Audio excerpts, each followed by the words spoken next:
Tonight's show is dedicated to the loving memory of Linda Harvell. I didn't get a chance to know you as well as I wish that I could have, but knowing the kind of man your son is, we can all say thank you. Hello, everyone, and welcome to the STL Tech Talk podcast. My name is JJ Hammond. We have another great show for you tonight. Are you ready for the top tech news stories of the week, applications that you should try out on your favorite gadgets, fun and lively commentary, and of course, tonight, we welcome back the editor-in-chief of STLTechTalk.com, producer of Codecast, STL Tech Talk Podcast, and STL Tech Chic that's going to be coming out soon. Father, son, husband, everyone's life is better with him in it. Say hello, Kevin Harvell. Hello, everybody, and thank you for the lovely tribute at the beginning and this wonderful introduction. It is great to be back. And I cannot say how happy I am to have you back. So thank you for being back. Just don't be playing the Pharrell Happy song. I've heard that enough. Okay, all right. But also, as you can hear, there's another voice on the line, and that is, watch out! It's a Mac. No, it's a PC. Wait, it's Alejandro Ramirez. Say hello, Alejandro, the new contributor to STLTechTalk.com. Yes. Hey guys, how are you doing? And Kevin, great to have you back, man. No, thank you. Thanks for filling in, man. Did a great job. You did, Pleasure.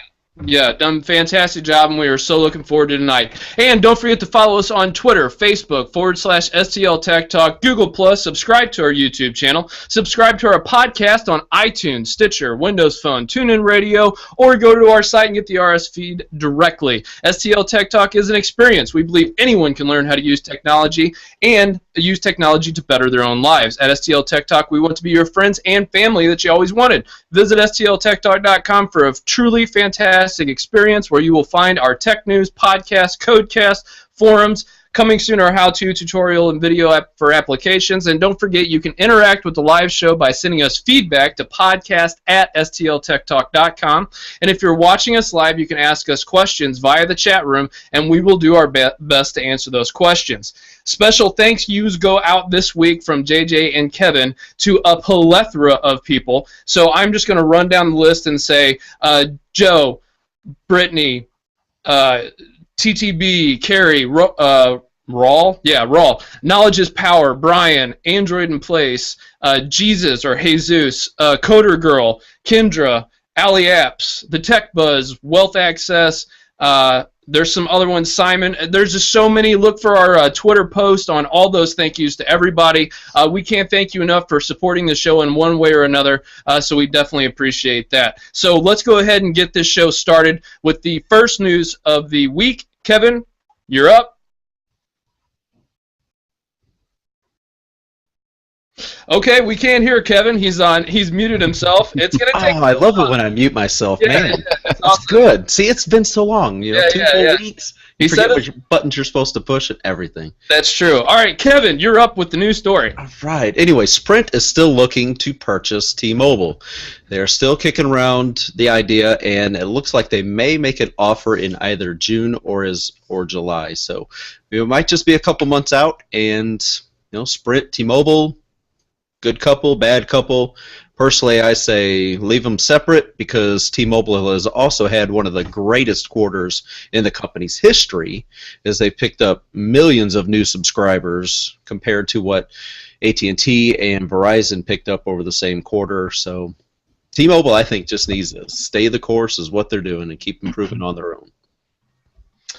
I wholeheartedly agree. I think T-Mobile is doing a phenomenal job. Do I think that they could add more to the wireless space if they had Sprint's networking? I don't know, just because I've never really had a good experience on Sprint. But I do know that Sprint has a lot of leases on some of their spectrums and some of their deals, so that might be a good deal for T-Mobile. I don't know how that breaks down financially, but we know, things like Boost and all these other kind of one-off companies that are using the Sprint backbone, if you will, to network. It's kind of interesting, that's for sure.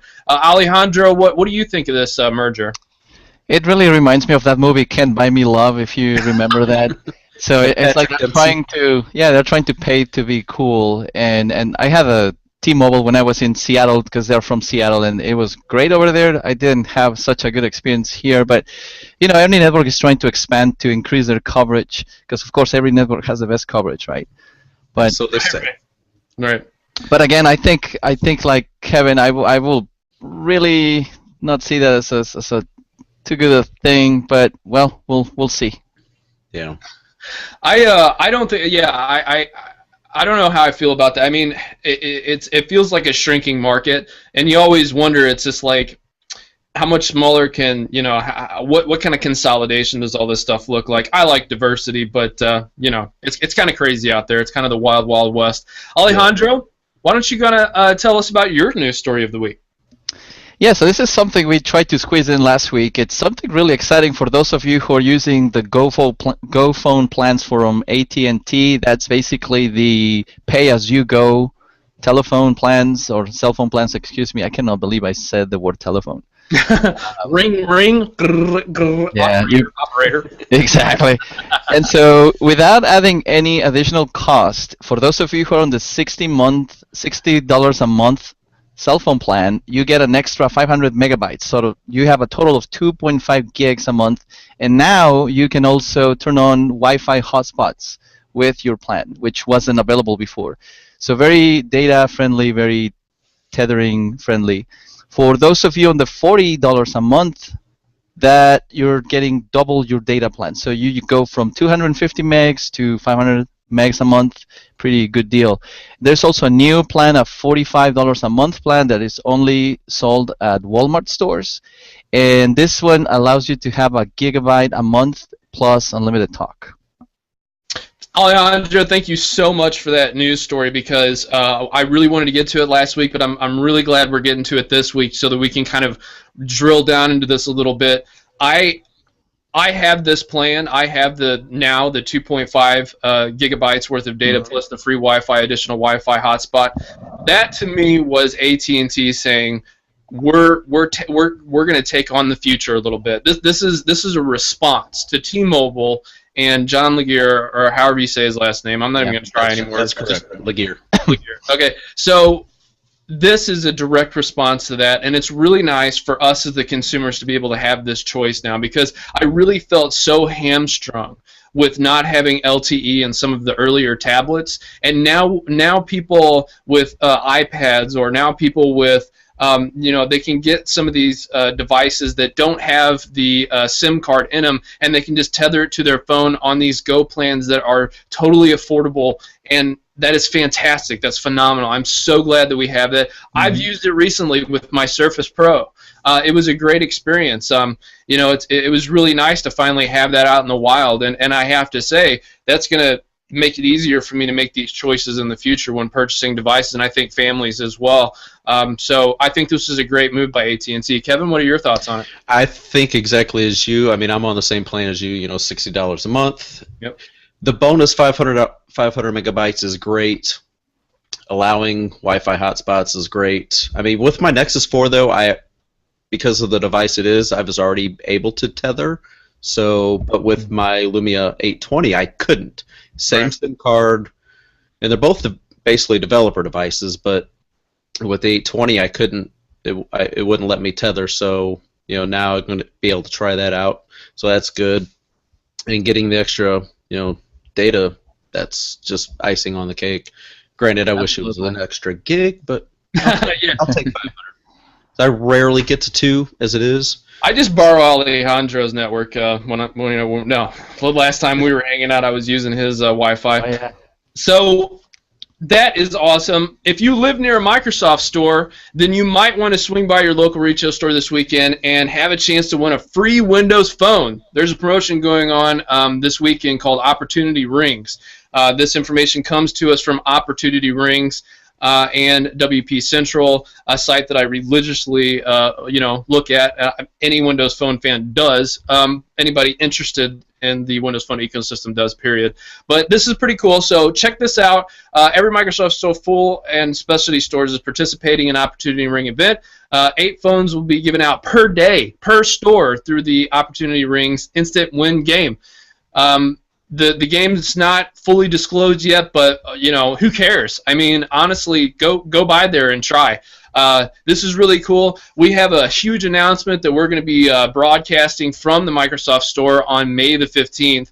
Me and Alejandro are going to be doing a lot to cover that event of that week, so more to come on that. And I think this is fantastic for the store. I think it drives more people into the store to just kind of check them out and see what's going on, because all those guys do a phenomenal job in the retail store. I don't feel like I'm in a Best Buy. I don't feel like I'm not being catered to. I feel like I'm a customer, someone that needs to be taken care of, and I really enjoy the Microsoft Store and that experience where we're at in the St. Louis Galleria, but hopefully all of you, wherever you're at in the nation, feel the same way. So what do you guys think about this as a promotional tactic? I think it's phenomenal. I think it's great.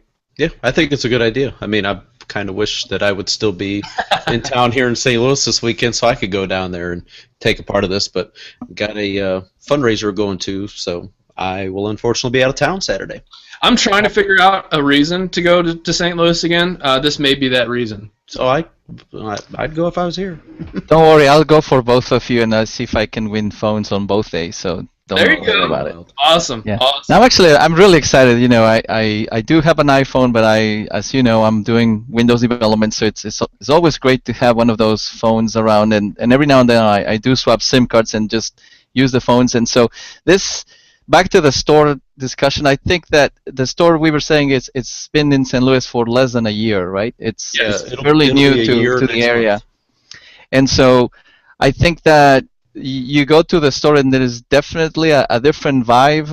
At first people were saying, oh, they just want to be like the Apple store. They want to be like this, they want to be like that. But actually, if you have had a chance to go and you've been serviced by these people, you know it's a whole different experience. If you haven't gone there, I think you should, and what a perfect excuse this weekend to go and try to see if you get one of those cool Microsoft Windows 8 phones, because 8.1, the update, it's awesome. I do have to say it's almost a switch for many people to see that operating system. Absolutely, I couldn't agree with you more. And I think getting these phones in people's hands is actually the tough part, because once it's in their hands, they're like, you know what, I am totally digging this. If you can get over that hump, I mean, they're sold. People are just they enjoy it. They love it. Kevin? And the store is more than phones. So I just want to remind people, they have a really cool lineup of PCs, desktops, laptops. One does it all. What do they call those? The all-in-ones? All-in-one, excuse me. They have Xbox Ones, of course, and all the software you can ever dream of for your Xbox One and so forth. So, yeah, there's definitely plenty of eye candy and toys and gadgets, and you can try everything in the store. So, yeah, check it out. Yeah, definitely a worthwhile trip. Mm-hmm. You're up, Kevin. So next on my list is another merger that's being kind of batted around. The Wall Street Journal is reporting that AT&T is possibly interested in purchasing DirecTV. And I just was talking good about you, AT&T. No. and this is kind of thought to compete with the potential Comcast purchase of Time Warner. So they're going to take big cable companies, and then you're going to take AT&T and merge them with the largest satellite television provider.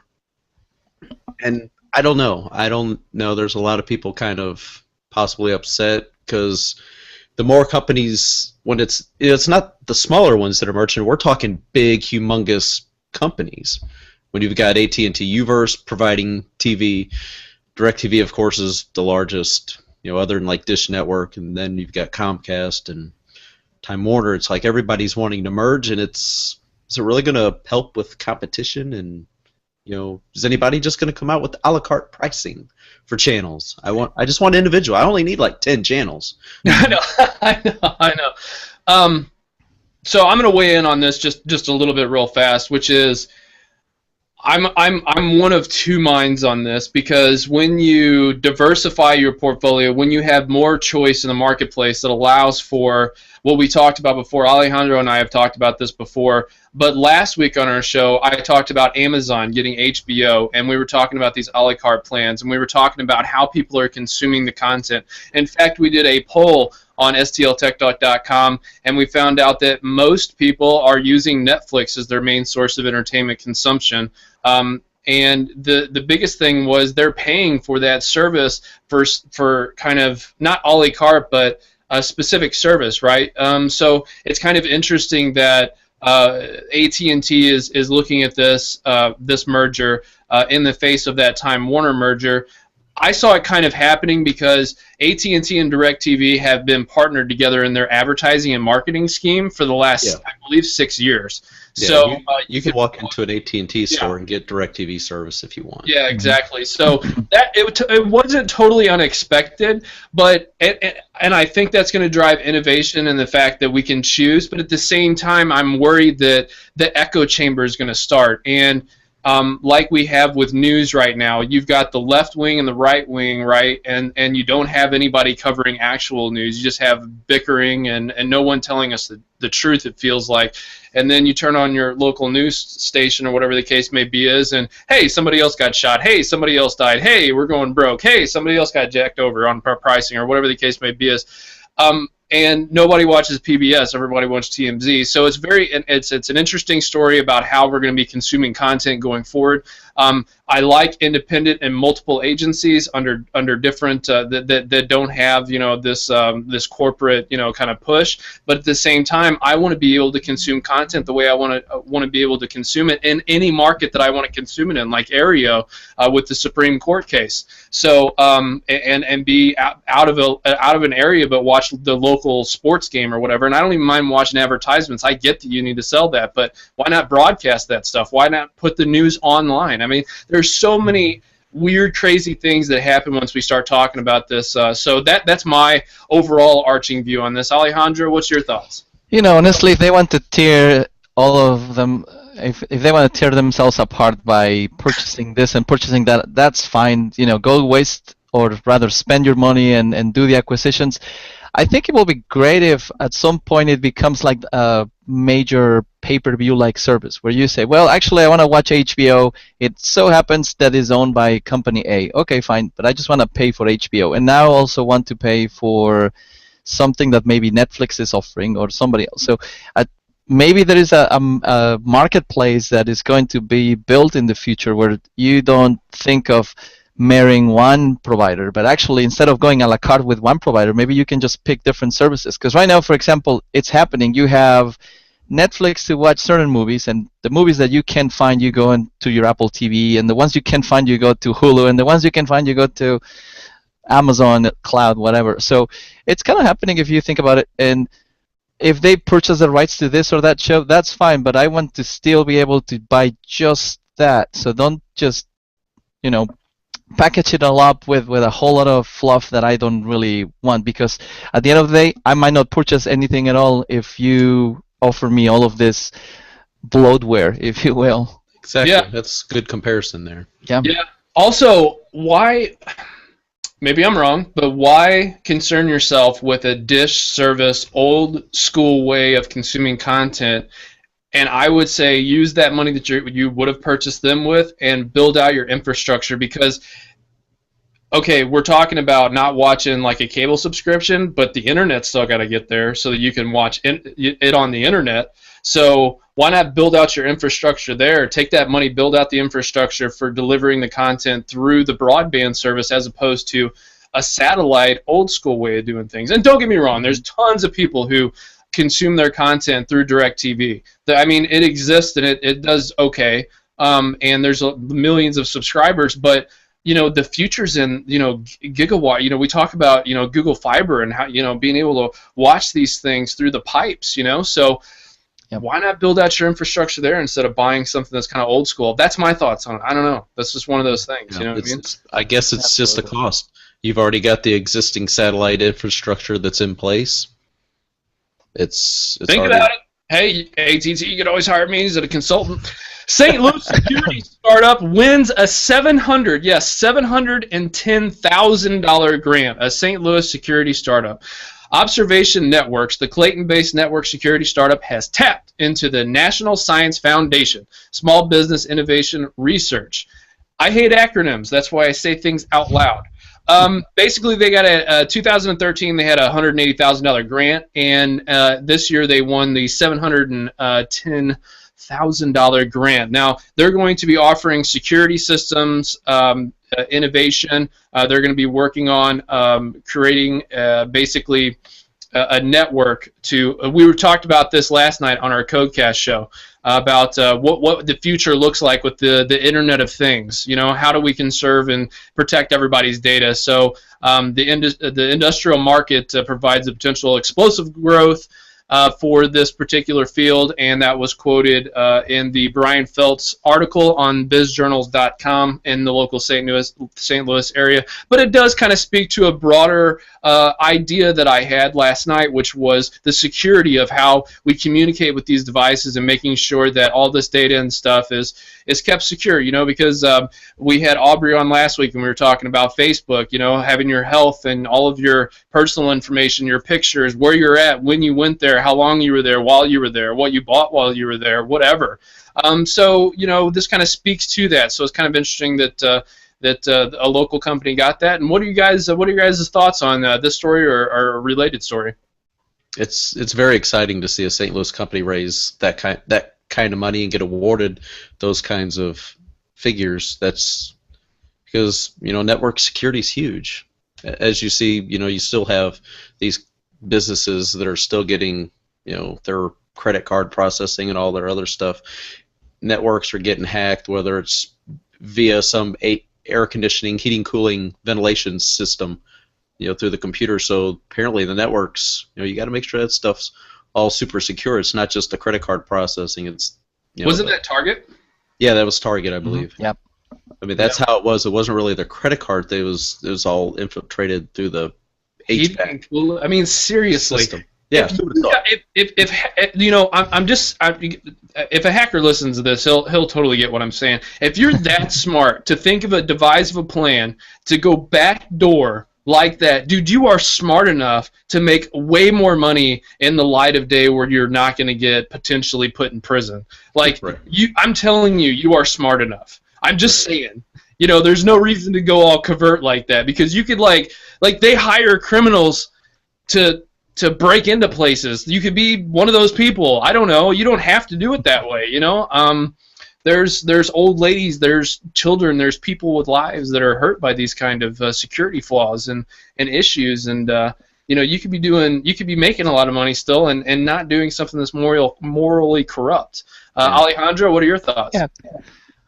Well, I want to take the business point of view on this matter. I think it's a great win in two fronts. So first of all, of course, for the consumers to have the ability to receive more services to protect our data. I think that's great. And secondly, the pride, of course, of having people here in St. Louis get these grants. I think that we talked about how great the startup scene is in St. Louis, how everything is catching up so well. So I think this is yet another reason for people to keep coming to St. Louis, for students who are electing what they're going to study to go to these fields of advancing technologies, security, information systems. So I think this is sending a very strong message of how important the area of security is, and also how well St. Louis is booming in technology in general. Absolutely. And also, there was some other talk this week about the 28-year-old whiz kid from St. Louis. This is another Brian Felt, friend of the show. We had him on a couple episodes ago. Alejandro finally caught up and listened to all the episodes, God love him. And we appreciate that. But basically, Sam Altman was recently named president of Y Combinator, widely regarded as a top startup accelerator in the world. Basically, it's a wonderful story about how a local kid, you know, grew up and is totally succeeding and doing crazy, amazing things from St. Louis. So I just wanted to throw that tidbit that, hey, what was it, Kevin? What was this census about calling St. Louis the new Silicon Valley of the Midwest or whatever? What was it? I'd have to look back and see the specific name because I mean we had a bunch of different names out there. You know, Silicon Gateway. Yeah, whatever. So we're here, and you know what? STL Tech Talk is going to be covering that stuff going forward. Kevin, you're up with the next news story. All right, the next story that I want to talk about involves this little device right here. You might be able to see it if you're watching live on the video. It's a Nexus. It's a Nexus 4. Pretty soon, based on word out of Google, is that you might not see this Nexus name starting next year. It's possible that Google might drop the Nexus line and replace it with a line called Android Silver devices, which would replace the Nexus line with a big in-store presence. Now, this is coming from Android Central, who is getting it from a website called The Information, I believe, which is a subscription-based news website. And basically what it is Google is wanting to pay manufacturers like Samsung, LG, HTC to create Android devices to their specifications, similar to what they're already doing with the Nexus line. You know, lately, the last couple of years, they've been partnering with LG to create the Nexus 4, Nexus 5. Asus is who makes the Nexus 7 tablet. But now it looks like they're wanting to do something more than just the Google Play editions and release more higher-end devices instead of the Nexus 4, Nexus 5, which is kind of considered a mid-range device. So it's going to be interesting to see how this goes, and you might not have to deal with as much carrier bloatware, depending on which carrier you're on. Some are better than others when it comes to that. And it looks like Google is prepared to spend as much as $1 billion to promote this new silver line through traditional advertising and in-store kiosks. Wow. So did anything ever come up of the Motorola acquisition? They purchased Motorola at some point, right? They did, but then they actually sold the Motorola Mobility to Lenovo. So Lenovo is going to be taking like the Moto X, stuff like that beyond. Google kept the Project Aura, which is the modular phone where you can basically buy a basic part of a phone and then you can upgrade the little components as need be. Gotcha. Yeah, for a moment I thought, oh my god, he's going to say the new Droid Nexus. No, so this is kind of interesting to see if they can pull this off. Yeah, absolutely. And the first thing I thought back was really why? I mean, the name just reminds me like, is it the Android Silverback edition, like the Silverback Gorilla or something? What's going on here? I don't understand.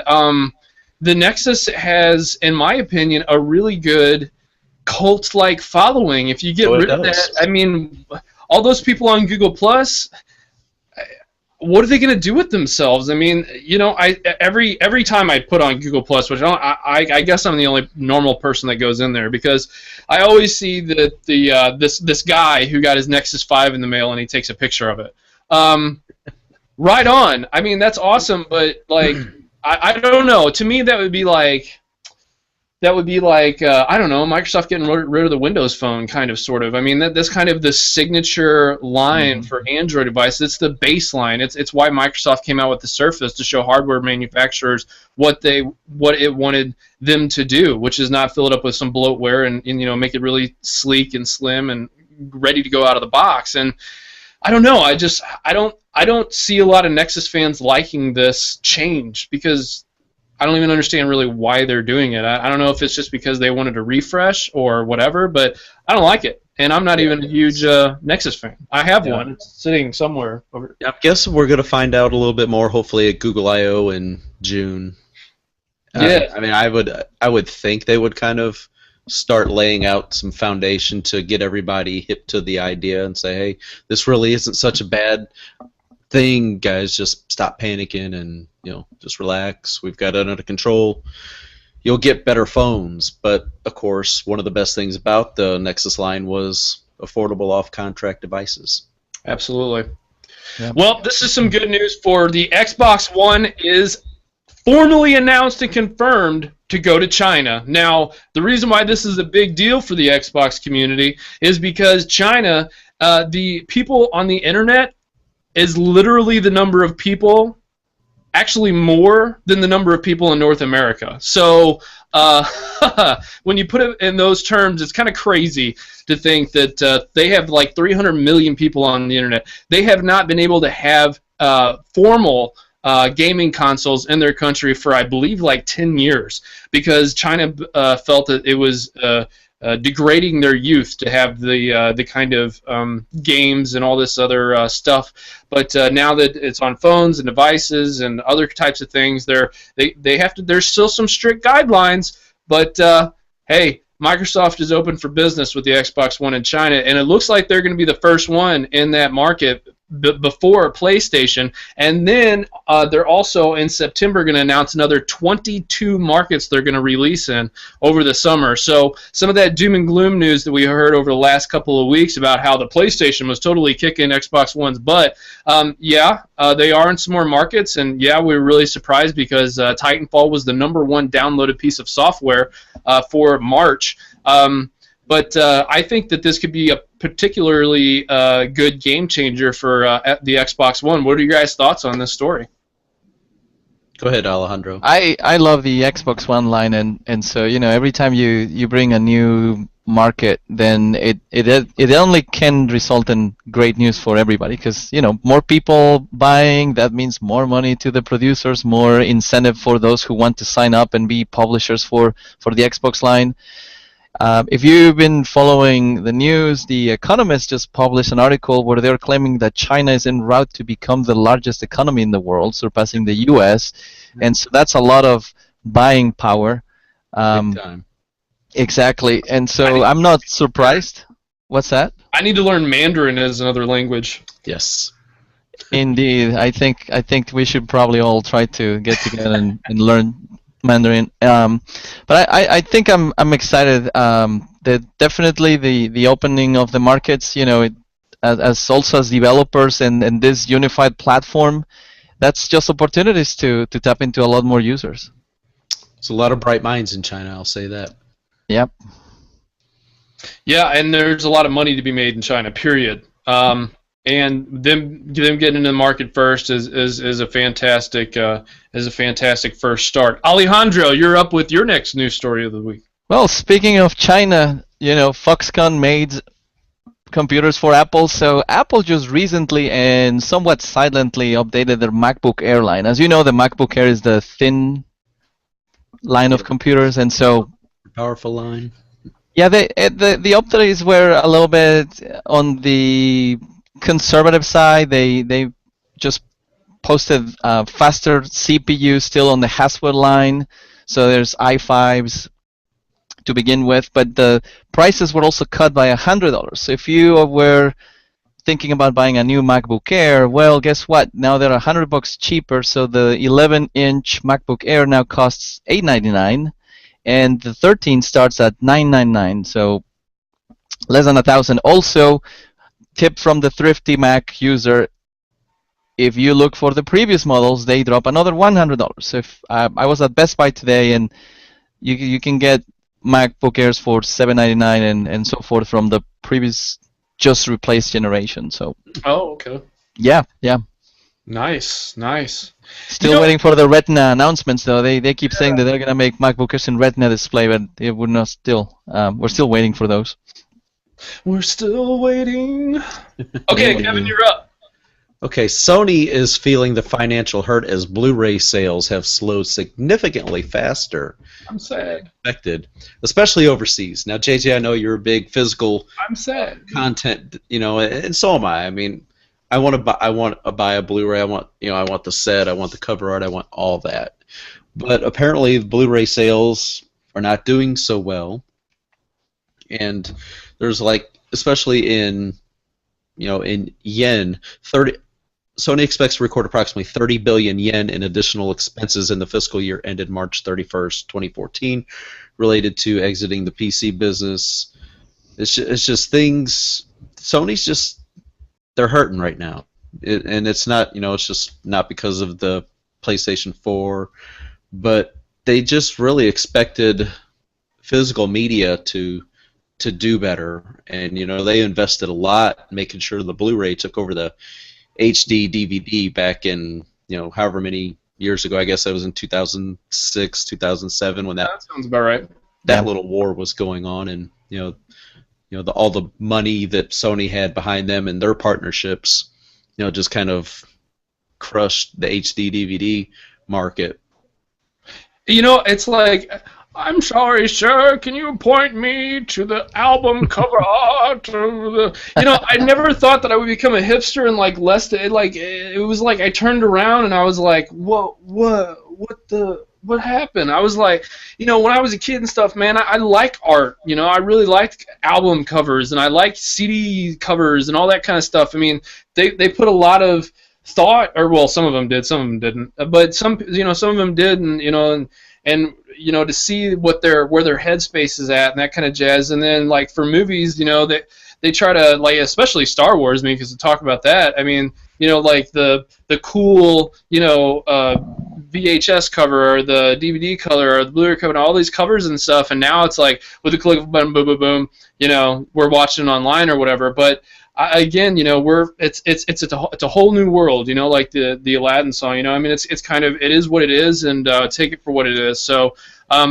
you can get your digital album art. So I don't know, it's kind of it is what it is, and I didn't think that it was gonna go this fast, but I mean, that's how it is with technology, right? It's just there's this exponential curve with everything now, because even, this isn't a news story, but even just kind of throw this in there, iPad sales are down a little bit. I'm going to talk about that in the Apple stock tech ticker. There's things plateau, things change, and it's all just crazy, and I don't know, I feel like everything's just leaving me behind. Well, there's also other forces of consumerism pushing, and I think there is a lot of green conscience about polluting the environment. I remember when the CDs came out, and they came in this big tall boxes. If you remember, Yeah. there was a huge thing about, oh my God, you just open the box, throw it away, you kill however many trees, right? And so then we went to just the plastic wrap on the CDs, and now it's there you go. And now it's getting a lot more into, well, if I just buy it and then I have to burn it on my computer so I can watch it in every device, why even buy it in the first place? I like how Disney, for example, for those of you who have kids who are listening, Disney actually embeds with something called the digital copy. So you buy your movie and then you can actually just go put in a code and you get it on your iPhone, Android device, whatnot. Eventually, I think you just kind of like what the PlayStation, what was the PSP started that, hey, there is no more disc, now you just play everything live. I think they were kind of trying out that. So it wouldn't surprise me if at some point we just don't see that as much anymore, that the DVDs or rather the Blu-rays become the vinyl of video, where, oh yeah, I got the DVD, oh fancy you. Yeah, I know. Whoa, look at. Yeah, someone whips out their Laserdisc collection. Ooh, check you out. Oh my there gosh. You go. The next time I'm out, I'll take a picture of this guy. He's got, I think, he's literally got a room, a 12 by 11 room, stocked from bottom, from the floor to the ceiling with CDs, all the way around the room, and laser discs and everything. It's pretty hot. But Alejandro, you saying what you said, and last night our guest on Codecast, which everybody should go download or listen to on YouTube and check out, was talking about, I want to watch something now. I want to be able just to have it. And I totally understand that most people now in the new world order, so to speak, we don't have a lot of real estate to work with.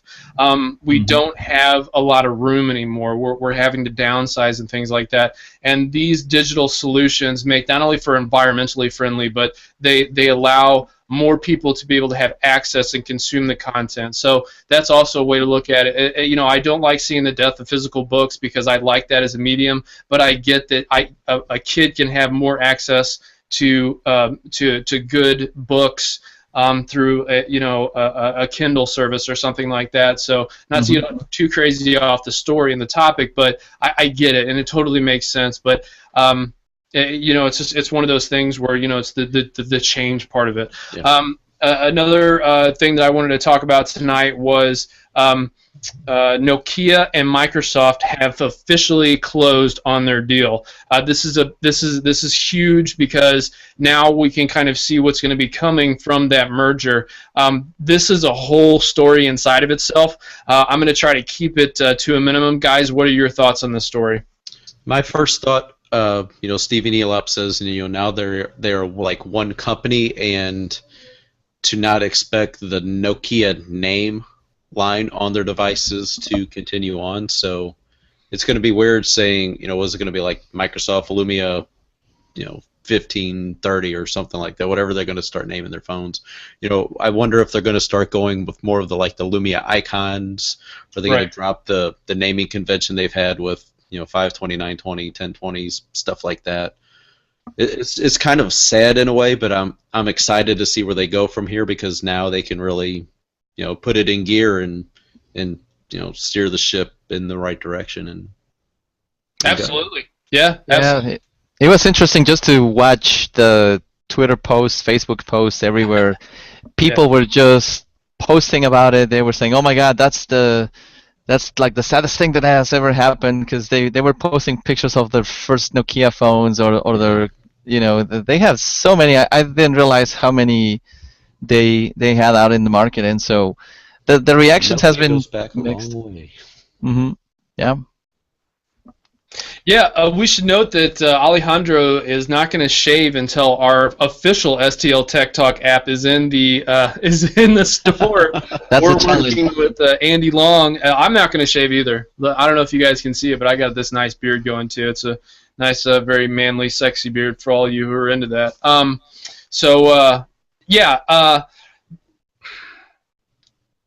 To wrap this in a nice nutshell, I think that as long as Microsoft leaves them alone and Nokia can bring over all their design language, all of their momentum that they have with their develop programs, their huge networking that they've built out over the last couple of years around Windows Phone, and just keeps this nice product with the way it is, I think that everything's going to be fine. Yes, it's sad, but I'm kind of, I don't want to rhyme, but I'm glad that I've been reading a lot of poetry lately, and now I think it's starting to come through. It's trying to get out of my head in different crazy ways. But so this is one of those situations where it's like, oh, but yay, because now Microsoft can maybe focus, and we can get a Surface-like Lumia device that has like just one top of the line, like iPhone has their iPhone. Maybe Microsoft can just say, here's a Lumia,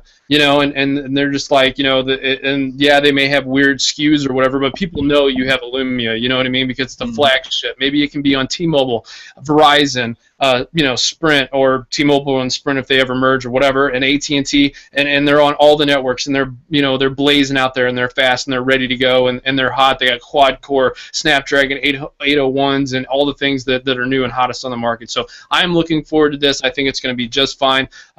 So Kevin, why don't you go ahead and tell us your last news story of the week? All right, the last thing that I wanted to touch on is Snapchat got a major update that allows for video calling and text chatting. Now, personally, I'm not the biggest user of Snapchat. I think I've created an account and really never messed with it too much. So I really don't have a lot to go on for a personal experience on how Snapchat works, other than I can see it being used for many wrong reasons.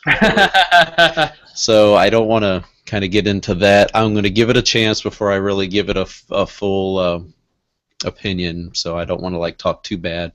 But it's interesting to see that Snapchat keeps evolving, and that's good that they're not just resting on their laurels and saying, okay, we're just an imaging sharing thing where you can send whatever picture and it deletes after 10 seconds or whatever. So, I mean, I don't know. Do you guys use Snapchat in your day-to-day lives? Yeah, I do every once in a while. I get that, people, there's a stigma that, people are, hitting each other up with their private parts. And I get that, whatever, sure. I have a buddy at school who's like, hey, man, check this out. I'm like, what? Okay. who is that? I can't see her face. So I don't know. So it's one of those things that I could see coming and going fairly quickly. I know that kids like using it and stuff like that, so as long as they still have their foothold there. But I mean, things go out of style so fast, and it's not an essential part of everybody's life, like their daily life. It's not a social network either, right? Like an Instagram or that where you're sharing pictures and you could actually look at the picture for a long time and just really kind of enjoy it, and then go back to it if you wanted to and say, yeah, cool. I don't know. It's one of those things where I'm not too hip on it anyways, but right on. If they're doing more stuff with it, great. On the business side of some news, OneDrive for business accounts, their storage has increased to 1 terabyte. That is crazy per user. That's phenomenal. I mean, I have a ridiculous amount of storage in my SkyDrive, but that's just our OneDrive, whatever. Just because I've been with them for so long. So, do you see this as a direct competitor to the likes of Box and Dropbox and other kinds of boxes? I have to tell you, I use a bit of this and that and the other. That when I work on side projects with different customers or friends or whatnot, they all have their preferences. Some people like Dropbox, some people like OneDrive. I think Microsoft has been trying really hard to compete in the market. I think there's been a lot of pull from Dropbox, especially with the features that if you refer, you get more space and whatnot. So I've been seeing a lot of incentives thrown at people, like you go to a Microsoft event or you go to a developers conference and they give you these cards that you get an extra 5 gigs here, 5 gigs there. I noticed when I installed Visual Studio Professional that there was a link on one of my tiles. One of my apps was to access OneDrive Pro, and so I had no idea. Nobody told me what that was for, so I started digging, and I'm like, oh my god! So there is an actual, more business-like version of OneDrive for people who are running a small business or whatnot. So I like the idea. So I think it's good. I like it because of all of the services that go. I'm a huge fan of OneNote, so it's kind of like the natural way to store everything in OneDrive. So. Yeah, I'm a huge fan of OneNote. I'm a huge fan of OneDrive just in general because it now syncs with so many different and this is pretty cool. I mean, yeah, Microsoft is a little boring. It's not very hip, but I mean, I think it is. But I mean, to the masses, it's not really. But these services are cross-platform. I could be rocking Android, I could be rocking iOS, and still have access to all the great features of OneDrive and stuff like that, and OneNote and Office now, and some other things that are going on. And to tie into that a little bit, Alejandro, tell us what's new for Office for the iPad. Yeah, so even if you wonder, so Office for iPad just released their first update, and the feature that they introduced is the capability to print. You're probably wondering, like I was, oh, you mean you couldn't print before? So, well, yeah, no, it wasn't there, but hey, now you can. So if you were wondering, hey, where's my print? Just go and update your app, and now you can print from there to your Air-enabled printers.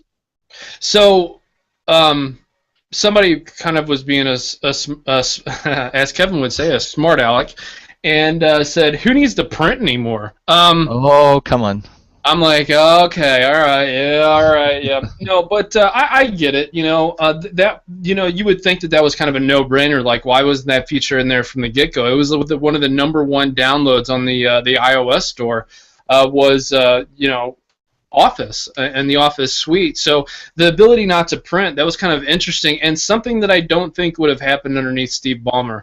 I think that he would have waited till the ability to print and then released it, as opposed to Satya Nadella now, just saying, hey, it's out there, and just like throwing stuff out there. So this is pretty cool. But Kevin, what are your thoughts on Office for iPad? We haven't spoke very much to you about this. I know. I mean, I got to dabble in it just for a little while because I don't own an iPad. I just use the one through work, and I messed around with it a little bit when it first came out. So I haven't really seen any of the updates on it in 3, 4, 5 weeks. I mean, it's been out for the month. Right. But no, I think it's great that they finally have it available where you can print, because yes, people still need to print. There are documents that you get emailed to you that you still need to print because not everything allows for a digital signature, so you can just email it right back. So some things need to be printed, and it makes sense that Office for iPad has it. Kind of wish it would have been there from the beginning, so they wouldn't have to worry about it. But you want to get it out there when the strike while the iron's hot, as they like to say. Well, it's one of those things that people expect to do with Office, and there's some, I guess, already expectation from users in general when it comes to productivity apps. They all come with this feature, so you go and you look for that, and what do you mean it's not there? So yeah. I could see how that would have been just so frustrating. Like somebody gets it and they're like, "Yes, all right, finally," and then, son of a a lot of independent business, small contractors or whatever, people who need to print things for signatures or whatever the case may be. Is very. I have a news flash that just came to me. It just landed on my lap literally right now. So. Microsoft is apparently just releasing security updates. I just saw a notification on my computer. Just released April 30th, so that was yesterday, but it seems like it's rolling out to desktop PCs. It's a patch to Internet Explorer 11, so if you saw our latest article regarding the vulnerability found in Internet Explorer versions 11, 10, 9, 8, I think it goes even way back, but pretty much all working versions of Internet Explorer are affected by this vulnerability, and there's a set of security patches that are being released as of last night. So if you are using a Windows device and you like your IE, I suggest you go and check out your updates because you might be waiting for one. Sweet. Yeah. So now I'm freaked out because I've got like IE 11 everywhere. I'm looking at 1, 2, 3, 4 screens. I actually took a picture and I'm going to post that on Instagram because I think it's neat. But the vulnerability bug that people have been talking about, that's a concern. Obviously, all these kind of things are concerns.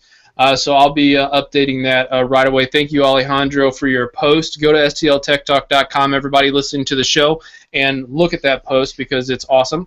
And it's from Alejandro. So we definitely want to hear some of your feedback on that. And thank you for the in-flight update, if you will. Just real quick, that is a 15.3 megabyte download for Windows 8.1 for Internet Explorer 11. So that's security update. I'm looking at it right now. Are you? All right. Well, don't do it during the show because God knows you'll crash the whole project. I'm doing it on my laptop, so I don't. Yeah. Alejandro, why don't you go ahead and finish up and tell us how Google's kind of competing with the Microsoft Office suite? Yeah, so kind of tied to what I was saying before of working with different people and having different choices. If you use Google Drive, as you know, you can access all of your different documents within one single unified interface. Love it or hate it, that's what it's been. But just recently, Google actually has launched standalone Google Docs and Google Sheet apps. I know they released them for iPhone and iPad. I know they're also releasing them for Android, of course, because that's their flagship. But I think this is really exciting. I do use personally Google Drive. I have a spreadsheet. That's where my wife and I share our family budget. So this is great because I'm really waiting for some extra features. It's really limiting today to use what Google Drive offers, especially if you have to zoom in or out in an iPhone. Sure. Yeah. Yeah, you need to get her a Windows phone, and you need to. No, I'm just kidding. And use Excel, on your. But yeah, so that's really interesting. I think that people are using these more. Couples, especially. I know me and my wife. We actually use the same type of situation where we keep track of to-do list or grocery items and different things like that through the cloud. So this is all a part of the future and a part of that sort of thing. Kevin, you're a leaning Android guy. What do you think about this story? I mean, we do the show notes from Google Docs. So what do you think about this for more iPhone, iPad support? From what I've read today, and I think it was Mary Jo Foley had posted, something regarding this, that this is not as good as it sounds, because essentially what they have done, what Google is doing is, instead of just having the Google Drive app, it's basically what Google Docs, Google Sheets, and Google Slides, I believe is the PowerPoint for it, is it's still not much different than the way it was previously. It's just each app is just it's dedicated. Instead of clicking on Google Docs, it doesn't just, instead of opening something separately, that's what they've done. They've just taken them and just separated them. So it's very similar to what it was before, but again, I have not had a chance to mess with it since it's so new for personal experience. But I do believe that's what she had mentioned. So I've seen a couple things on that today when I saw that was in here. After the announcement, I went and opened my Google Drive app, and there was an update available. And so what it does, it just, like you said, when you tap on that document, instead of opening within the same window, now it opens a standalone app. I haven't had a chance to play with the features. One of my favorite or least favorite features is the inability, the lack of being able to zoom in and out on a spreadsheet that has tons and tons of rows and columns. And forget it, if you have hidden columns, it gets really, really frustrating. Yeah, I completely agree. So you got to be able to have pinch to zoom and at least let me zoom in and stuff like that. Yeah, but I'll be checking it out, and I'll let you guys know, and the audience as well, to see how good, what features they added, and so wait for the commentary following after this. Yeah. Absolutely, absolutely, and it'll have to get the wife test, right? So you can tell us what she thinks of it. No. Yeah, I'm trying to move to OneDrive. I've been working on that. Yeah, I don't know. That's kind of where it's at for productivity for me. That's definitely where it's at. So the last news story from me, myself, and I've been wanting to throw this in, and I haven't had a chance to, and now I'm going to just because I can. The NOD Labs has introduced a very interesting alternative control where there is no surface whatsoever.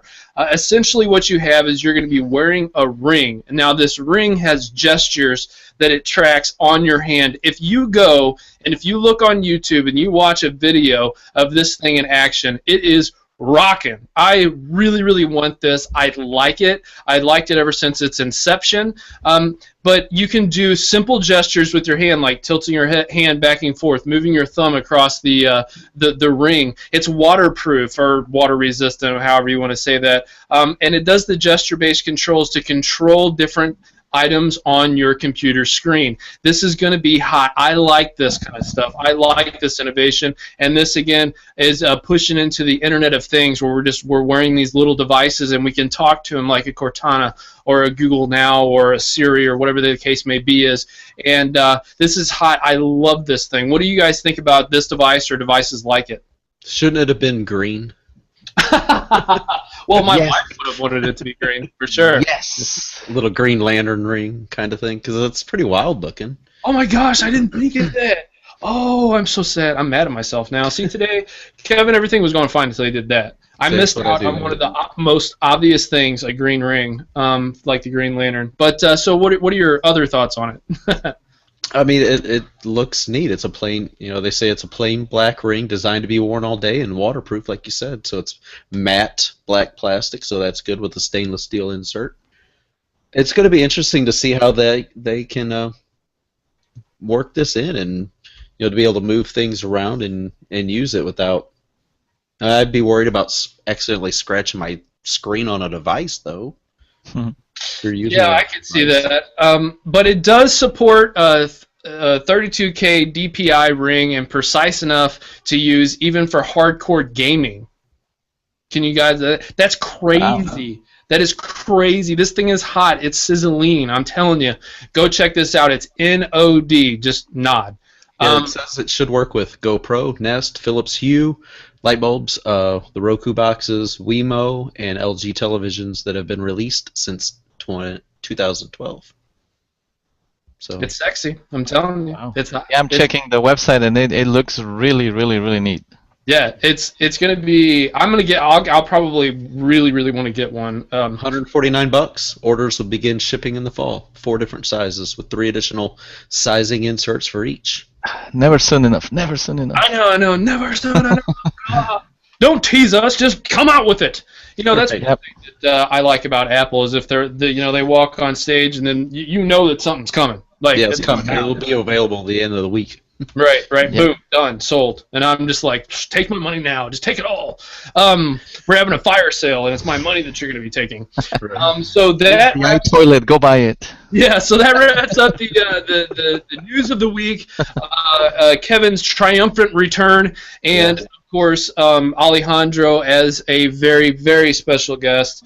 He's a gift that keeps on giving, I have to say.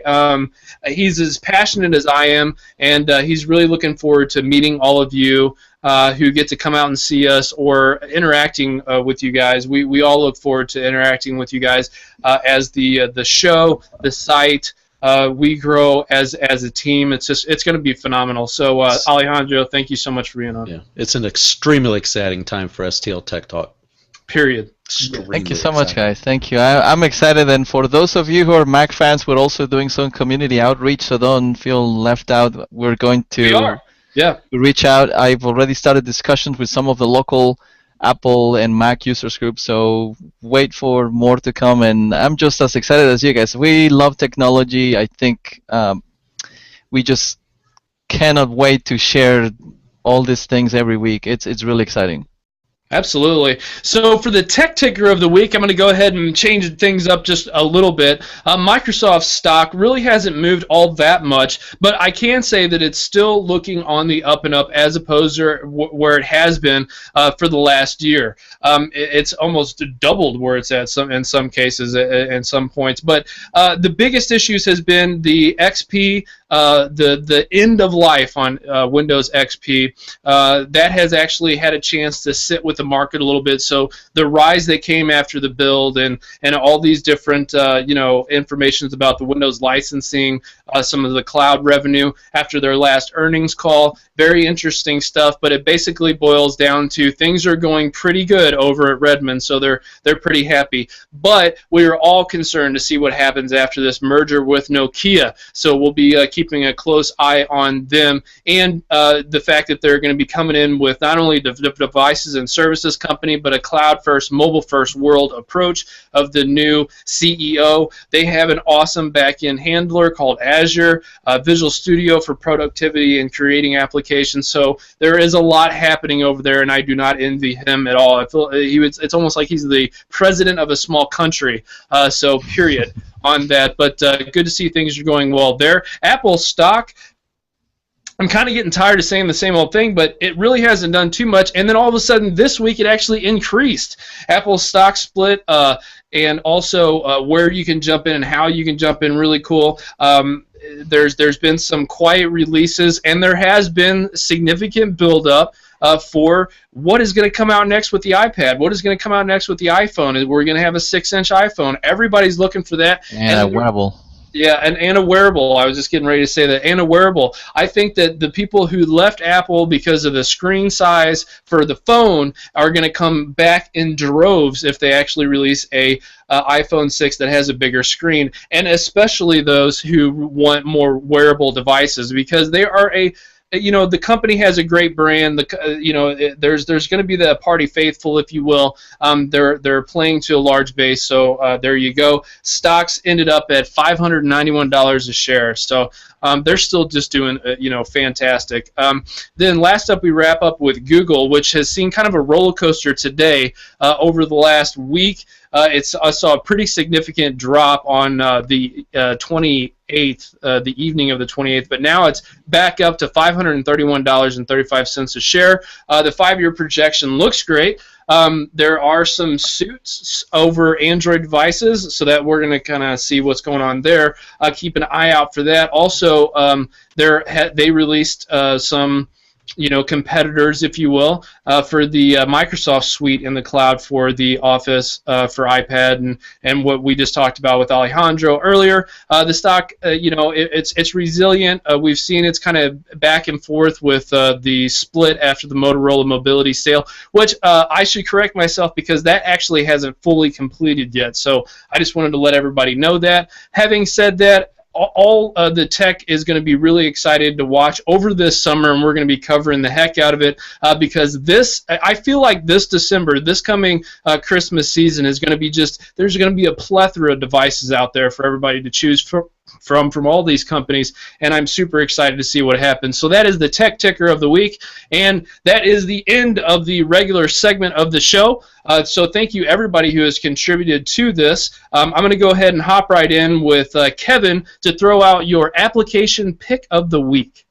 All right, so while trying to make funeral arrangements for my mom, I was paying really special attention to the weather forecast because, we had all those storms that just ravaged Arkansas, Alabama, Mississippi. Everybody's seen all the destruction that all these tornadoes were calling for. So, I was constantly hitting up these weather apps, and I was really focused on the Weather Channel's weather app.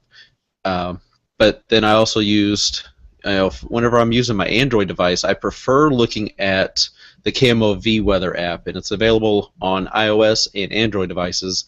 Unfortunately, the version that's available for Windows Phone devices is just absolutely terrible. So maybe that's just something that we need to take on and take what's been done on iOS and Android and put a real one out on Windows Phone, because it's just terrible. The reviews on it are terrible. But if you get it on Android and iOS, it's great. I definitely also recommend the Weather Channel app because you can break things down forecast-wise by hour, and we're looking at the percent possibility of precipitation and stuff, and from the time that visitation and everything started at 9 all the way down, or 9 and 10 o'clock, all the way down to the time everything was supposed to be finished about 2 or 3 o'clock. Everything was looking great, and thankfully the weather held off, and we just had a beautiful day for taking care of all that business and everything like that. And thankfully all the severe storms avoided us, and so for us, we were very blessed with that, and I do feel sorry for everybody else that had to deal with all the severe storms. So KMOV Weather and Weather Channel apps. Those are my 2 app picks of the week. Some good app picks. I would be remiss to say that I'm not a fan of the KMOV app on Windows Phone, but I like that there's actually an app on Windows Phone because some of the other channels don't actually have that. So I appreciate their attempt, but it could be better, and we will definitely try to approach them about making a better one. Alejandro, why don't you go ahead and tell the iOS faithful what is your application pick of the week? Yeah, and unfortunately, this app is only available for iOS. But there's a lot about sleep hacking lately, and it made me actually think, because I code and I'm late up at night, and so I started to take more responsibility about that. So there's this really cool app called Sleep Cycle. If you start reading about the theories behind sleep, you have to time your sleep in 90-minute chunks, and so that when you say, hey, I want to wake up tomorrow at 7 a.m., so you just have to kind of count backwards in 90-minute chunks to make sure that you have at least X amount of full sleep cycles. In every sleep cycle, when you open the app, it tells you all of that, which is really cool. But it has instructions how to place your phone in your bed to measure how you go into those phases of sleep cycle. So you go from awake to sleep to deep sleep. And so I don't know if you can see, this is last night's sleep, the 3 is that bottom peaks. Yeah, the 3 bottom peaks is when I was in deep sleep. So I reached deep sleep 3 times last night at 2 a.m., 4 a.m., and 5 a.m. just before the darn alarm sounded. Now, the best feature, though, so you put this phone under your next to your pillow. You're not supposed to cover it with something heavy. So you just kind of cover it with a sheet, sleep next to it. The best part is you can choose a range of time when you want to wake up. So let's say you want to wake up between 6 and 6:30 a.m. So the app is going to determine when you are in the lightest sleep mode, and that's when it's going to ring. Because I'm sure it's happened to you that your alarm clock rings and you're like, man, where's that darn snooze button? And other times you feel like, hey, yeah, I'm just ready to go, and you wonder, why is that? Well, that's why you have sleep cycles, and so then you can keep track of statistics, your weekly best days when you sleep. You can add notes to like, hey, last night I had coffee too late, or I was watching TV, and just kind of start analyzing patterns. So sleep cycle, and you can go to sleepcycle.com. There's in-app purchases for other things that I haven't tried, but I'm pretty happy with this. It's helped me sleep a little bit better and get up a lot better in the morning. Dude, so, I am stoked about it. Go ahead, Kevin. Yeah. So the basic app itself is free, but there's in-app purchases. Well, the app is not free. I believe it's $2.99. There's other side apps that you can get, like storing your sleep data if you're such a fanatic. I honestly don't care much about that. But yeah, I mean, it's not a free app. It's not one of the cheaper 99-cent apps. But the guys at work were talking about it, and so I decided to give it a try because I felt like I just felt like I was having too much of a hard time waking up in the morning and getting good sleep. Yeah. Well, I know exactly what you mean. You know, some days you wake up, you feel miserable. Other days you're like, man, I am so ready to go. Yep. So give it a shot tonight. I wouldn't know what that feels like. I would hate to see what my rhythms look like at night because it's probably just awake. No, you're not even laying on the bed. I can't even count it. No. Don't quote me on this. I think there is something similar for the Pebble that connects to either your Android or iPhone. I tried using it before, but I have had other issues with my Pebble. That's why I'm wearing a backup watch. Oh, nice. Yeah, that's a longer story, but sorry. No, thanks. I appreciate it. So my application pick for the week is Movie Maker for Windows 8 and Windows Phone 8. It is free. You can basically edit some of your movies or some of your videos that you create yourself. This is especially cool for me because I'm doing this thing. I watched this TEDx conference once, and ever since then I've been trying to do this where I record a couple of seconds a day out of my life, and at the end of my life, hopefully, I have planned for this or whatever the case may be, is I can watch all the crazy cool things and it'd be a whole thing. But to do those short little Movie Maker things, I don't know, I think all that editing stuff and all that stuff on a little device like that is just so much fun and neat and interesting to see how developers are making use of the tools available to them. So if you're wanting to make cool and unique little videos right from your personal devices, the Movie Maker app is the application pick for you. So I'm super excited about that.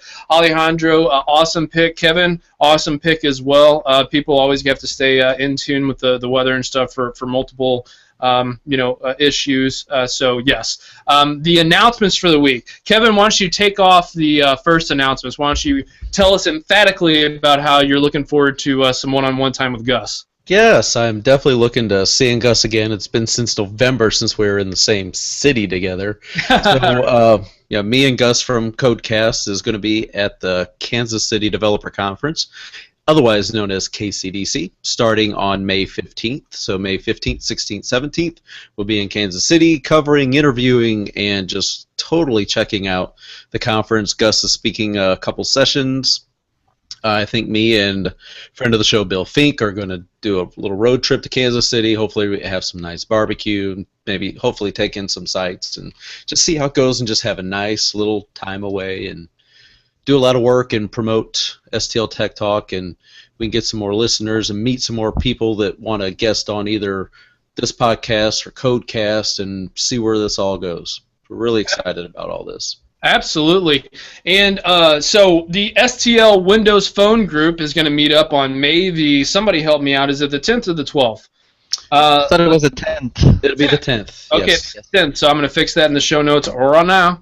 Bam, done. May the 10th, you're going to find myself, me and I, and Kevin probably, at the Windows Phone store in the St. Louis Galleria. That's going to be awesome because we're going to be there. We're going to be talking everything Windows Phone plus some other stuff. If you're not interested in Windows Phone, I don't care. If you're in the St. Louis area, join the group. Come by, say hello. Also, STL Tech Talk is going to be doing a coverage of Microsoft's National Small Business Support Week. We're going to devote pretty much the whole week, as well as Microsoft is devoting the whole week, to covering events on how Microsoft is supporting small businesses across this nation. We're also going to be doing a show from the Microsoft Store at the St. Louis Galleria. So all those things are going to be awesome and fun. And Alejandro, why don't you go ahead and wrap this up with what you just added, which is awesome, by the way.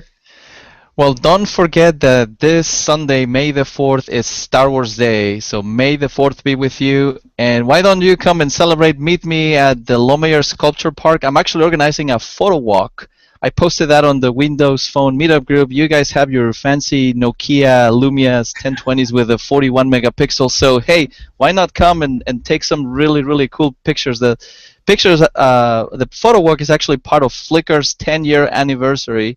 And so they're organizing global, worldwide photo walks all over the world. So they want St. Louis to have their own photo walk, and then we'll add the pictures to the photo bucket where they can share with the rest of the world. So come meet me 4 o'clock at the Sculpture Park in Lomayer, in Sunset Hills, excuse me. It's the Lomayer Sculpture Park, 4 p.m. And I hope that you guys can make it. And again, may the force be with you. Again? May the 4th. 4th. All right, so May the 4th be with you. At 4 p.m. Yeah, so that's like May in the 4th. 3 days. Sweet. It is, yes. Okay, so we're going to have that in the show notes as well. Hit Alejandro up. You can find him at ALEJANDROMRMZ. That is Alejandro RMZ for short.